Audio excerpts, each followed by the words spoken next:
আপনারা বাংলাদেশের 65 জন নারীকে 1.5 বছরে ধর্ষণ করেছেন।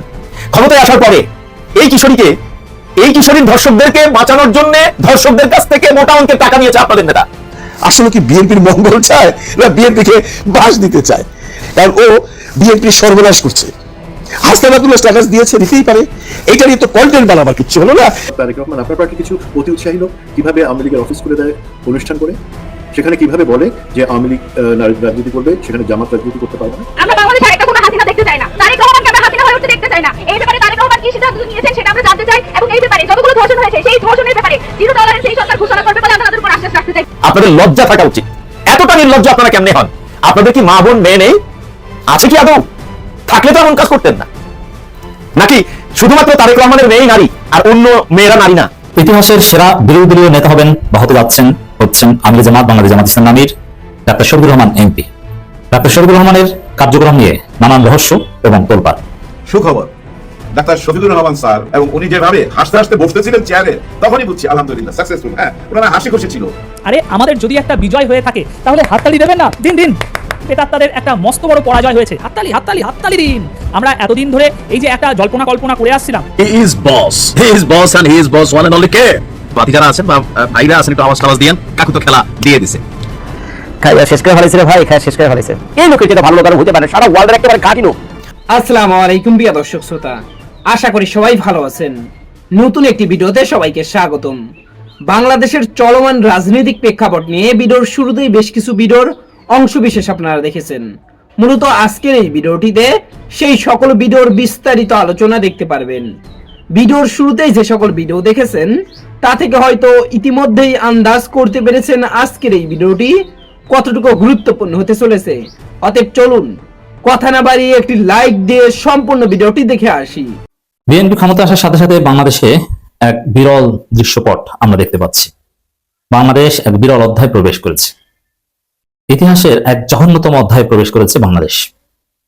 বাংলাদেশে সামাজিক শৃঙ্খলা ভেঙে পড়েছে।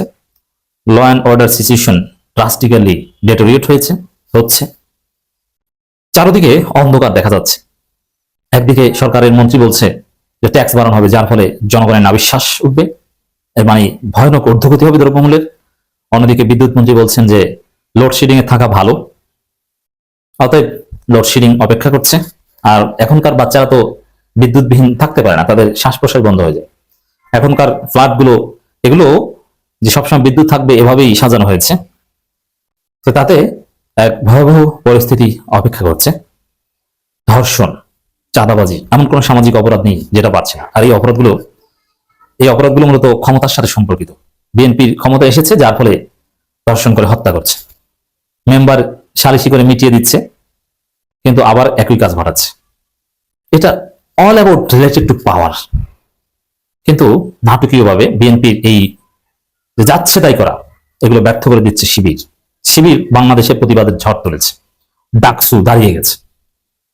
এখন পর্যন্ত বিএনপি সরকার যতটা ভয় পেয়েছে এবং তাদের এই বেপরোয়া নেতাকর্মীদের নিয়ন্ত্রণ করার উদ্যোগ নিয়েছে যতটুকু, এটা কাঙ্ক্ষিত নয় এবং এটা পারবে না, এটা সম্ভব নয়।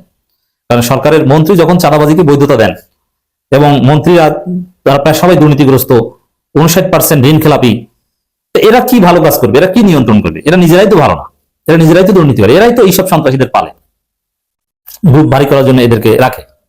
তো এই জন্যে এরা পারবে না। তবে যতটুকু চেষ্টা করছে এটা শিবির এবং ডাকসুর চাপে পড়ে। শিবির কঠিন টাইটের উপর রাখছে এই সরকারকে, যার ফলে বিএনপির অনেক চেষ্টায় ব্যর্থ হয়ে যাবে। কারণ শিবির জেগে উঠবে, শিবির প্রতিবাদের ঝড় তুলবে। শিবির কাউকে ভয় পায় না। জামাত আন্ডারস্ট্যান্ডিং গেলেও শিবির আন্ডারস্ট্যান্ডিং যায় না এবং যাবে না। শিবির কি পারে এটা বুঝতে হলে একটু জুলাই আগস্টে ঘুরে আসেন 24 সালের। হাসিনাকে কিভাবে কি করেছিল, ভিপি নূরকে ভিপি বানিয়েছিল শিবির। ছাত্র শক্তি টাকা পয়সা দিয়ে সিস্টেম করে জনবল দিয়ে তৈরি করেছিল শিবির। পুরো লজিস্টিক সাপোর্ট দিয়ে এক পর্যায়ে শিবির পর্দার অন্তরালে থেকে গুপ্ত থেকে সাধারণ শিক্ষার্থীদের নামে আন্দোলন ছড়িয়ে পড়লো, জনগণ রাজপথে নেমে পড়লো, হাসিনা জয় বাংলা হয়ে গেল। শিবির কি এটা বুঝতে আর কিছু দরকার নেই। 21শ শতাব্দীর শ্রেষ্ঠ গোয়েন্দা শিবির, 21শ শতাব্দীর শ্রেষ্ঠ বীর শিবির পর্দার অন্তরালে থেকে কি করতে পারে? আমি জাস্ট কয়েকটা কথা বললাম। ভিপি নূরকে ভিপি বানিয়েছে পর্দার অন্তরালে থেকে, ছাত্র শক্তি বানিয়েছে, হাসিনা পতন ঘটিয়েছে। অতএব এই বিএনপি যদি কাউকে ভয় পায় শুধু শিবিরকে ভয় পাবে, এবং এই জন্য বিএনপির অনেক কাজ ব্যর্থ হবে। বিএনপির অনেক অপকর্ম চেষ্টা ব্যর্থ হবে, এটা ভালো। এরকম শিবিরের মতো আরো কয়েকটা শক্তি থাকলে ক্ষমতায় যারাই আসতো তারা ভালো কাজ করতে বাধ্য হতো। দেশব্যাপী আইনশৃঙ্খলা পরিস্থিতির অবনতিতে বাংলাদেশ ইসলামী ছাত্র শিবিরের উদ্বেগ প্রকাশ। শিবির রাজপথে আছে, মহিলা জামাতও আছে, ডাকসু আছে, আবার বিবৃতিতে আছে। জামাতের বিবৃতি বিএনপি ভয় পায় না, কিন্তু শিবিরের বিবৃতি বিএনপি সরকার ভয় পায়। এবং তারেক রহমানের এই চেয়ারে বসা, কোন চেয়ার থেকে কোন চেয়ারে গেছে এটা নিয়ে গণমাধ্যমে রিপোর্ট হয়। হেঁটে কোন জায়গা থেকে গেছে, কোন জায়গায় নামাজ পড়তে গেছে, তার বাথরুমের কমোডের সাইজ কি, এগুলো নিয়েও রিপোর্ট হবে 2 দিন পর। তো এতে দেখা যায় এইসব বিষয়ে বা মিডিয়ার যে কারসাজি, এগুলো নিয়ে কিন্তু জামাত তেমন কিছুই করতে পারছে না, কিন্তু শিবির এটা জনপরিসরে তুলে ধরছে এবং মানুষ সিসি করছে। শিবির জনমত তৈরি করছে, বিএনপির বিরুদ্ধে জনমত চলে যাচ্ছে শিবিরের জাস্ট বিবৃতির কারণে। শিবিরের বিবৃতি অনেক স্মার্ট, জামাতের বিবৃতি আনস্মার্ট। জামাতের বিবৃতির চাইতে হেফাজতের বিবৃতি অনেক ভালো। হেফাজতের বিবৃতি যিনি লেখেন আমি তাকে চিনি, অনেক হাই প্রোফাইল। আর শিবিরের বিবৃতি দেখেন, জামাত তার মিডিয়া সেল চালায় বুয়েটের সাবেক ছাত্র নেতাদের মাধ্যমে, যারা এক একজন এক একটা ধৈঞ্চা, বুঝে না, পারে না, তাদের আইটি সেল চালায়। আর শিবিরের ছেলেরা ওই বাংলা কলেজ অমুক তমুক এরা চালায়, কিন্তু এরা পারে। তো বুঝতে পারছেন শিবির কি পারে? শিবির সব জায়গায় কেন জামাতের চাইতে। আর আজকে জামাতের যত অগ্রগতি দেখেন, এটা শিবিরের অর্জন, শিবিরের কারণে। নরসিংদীতে ধর্ষণের বিচার চাওয়া কিশোরীকে বাবার কাছ থেকে অপহরণের পর হত্যা এবং রামপুরার 6 বছরের শিশুকে নির্যাতনের পর হত্যা সহ দেশব্যাপী আইনশৃঙ্খলা পরিস্থিতি চরম অবনতিতে গভীর উদ্বেগ প্রকাশ করেছেন বাংলাদেশ ইসলামী ছাত্র শিবির। বিএনপিকে হত্যা করে, ছাত্রদল রক কেটে যুবদল নেতাকে হত্যা করে। সারা বাংলাদেশে এই অনাকাঙ্ক্ষিত হত্যাকাণ্ড এগুলো চলছে। এর মাঝে দেখেন ভূমিকম্প হচ্ছে, এটা আল্লাহর পক্ষ থেকে একটা সংকেত। বিএনপি ক্ষমতায় আসায় হঠাৎ করে পাপাচার বৃদ্ধি পেয়েছে। ভালো মানুষের উপরও ভূমিকম্পের পরীক্ষা হয়, কিন্তু বিএনপি এই যে নরসিংদীর যে লোমহর্ষক ঘটনা, এই জাতির উপর ভূমিকম্প আসবে না, আসবে কার উপর? আমরা বিচার করতে পারছি না, ওসমান হাদির হত্যার বিচার করতে পারছি না।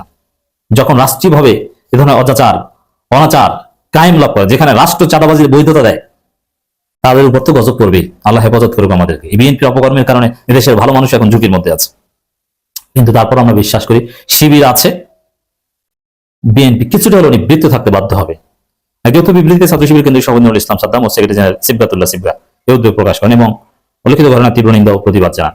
বিবৃতিতে নেতৃবৃন্দ বলেন, বিভিন্ন জাতীয় গণমাধ্যমে প্রকাশিত খবর অনুযায়ী প্রায় 15 দিন আগে নরসিংদীতে 15 বছর বয়সী এক কিশোরী স্থানীয় যুবক নুরার নেতৃত্বে 5-6 জন বখাটে সংঘবদ্ধ। দেখেন এই ঘটনাটা নিয়ে আমরা আরো কথা বলেছি, এই নুরার যে ঘটনা, নরসিংদীর যে ঘটনা, শিবিরের বিষয় নিয়ে কথা বলেছি, কিন্তু ওভারঅল কিন্তু সামগ্রিক চিত্রই খারাপ। পুরো বাংলাদেশের অবস্থা খারাপ যেখানেই যান, এবং মানুষের মধ্যে একটা ভয়ের সংস্কৃতি, যে কি করি আর বিএনপি সন্ত্রাসীরা আমাকে কি করে। অনেকে ঘুম হচ্ছে না ঠিক মতো। ইউনূসের আমল ছিল বাংলাদেশের আমলের অন্যতম সেরা আমল। আর হাসিনার আমলেও অনেকে নিশ্চিন্তে ছিল যে হাসিনা তো উচ্চ পর্যায়ের লোকজনকে ধরে, সাবেক ব্রিগেডিয়ার জেনারেল, সাবেক এবং ব্যারিস্টার, এদেরকে গুম করে, এবং তারা ফাঁসি দেয় তো জামাতের আমিরকে, সাবেক মন্ত্রীকে। একদম প্রান্তিক বা প্রত্যন্ত অঞ্চলের জামাত বা ভিন্ন মতের লোকজন অতটা ভয় ছিল না। একদম প্রত্যন্ত অঞ্চলে একজন মসজিদের ইমাম খতিব, তাকে কিন্তু আওয়ামী লীগ ডিস্টার্ব করতো না, কিন্তু বিএনপি তার পর্যায়ে পর্যন্ত চলে গেছে। আমাদের মতো লোকজনের ভয় কম ছিল, যে 2-একটা ইস্যুতে আমাদেরকে ধরার চেষ্টা করতো, কিন্তু লাভ তো ছিল না, আমরা তো ধরার আগেই দেশ ছাড়তাম, চেষ্টা করার আগেই। কিন্তু বিএনপির হাইকমান্ড এখন আমাদের নিয়ে আলোচনা করছে, ষড়যন্ত্র করছে উচ্চ পর্যায় থেকে। তো বিএনপির লেভেল নিচে। আওয়ামী লীগ খেলতো ইউরোপ আমেরিকা নিয়ে, জাতিসংঘের বিরুদ্ধে খেলতো, আর বিএনপি খেলে আমাদের বিরুদ্ধে। যাই হোক দর্শক, পুরো বাংলাদেশে একটা ভয় সংস্কৃতি এবং খারাপ অবস্থা, দ্রব্যমূল্য সবকিছু, এবং সামনে ট্যাক্স বাড়াবে, বিদ্যুতের লোডশেডিং দিবে, আইন শৃঙ্খলা পরিস্থিতির অবনতি, মানে এক বিরল দৃশ্যপটে আইএমএ জাহিলিয়াতের দিকে যাচ্ছি আমরা বাংলাদেশ। তবে শিবির আছে, জামাত আছে, বাংলাদেশ ভালো থাকবে, একটা পর্যায়ে বাংলাদেশ ভালো হবে, কাঙ্ক্ষিত মঞ্জিলে মকসুদে আমরা পৌঁছবো। টুডে হয়তো একটু লেট হবে। আমি আশা করছি সম্পূর্ণ ভিডিওটি দেখেছেন এবং এই ভিডিওর সাপেক্ষে আপনার কি মতামত সেটা অবশ্যই কমেন্ট বক্সে জানিয়ে যাবেন। ভিডিওটি ভালো লেগে থাকলে শেয়ার করতে ভুলবেন না। আমাদের এই চ্যানেলে নতুন হয়ে থাকলে চ্যানেলটি সাবস্ক্রাইব করে চ্যানেলের পাশে থাকবেন। আর যারা ইতিমধ্যেই চ্যানেলটি সাবস্ক্রাইব করেছেন তাদেরকে অসংখ্য ধন্যবাদ। দেখা হবে নতুন কোনো ভিডিও নিয়ে, ততক্ষণ সবাই সুস্থ থাকবেন। আল্লাহ হাফেজ।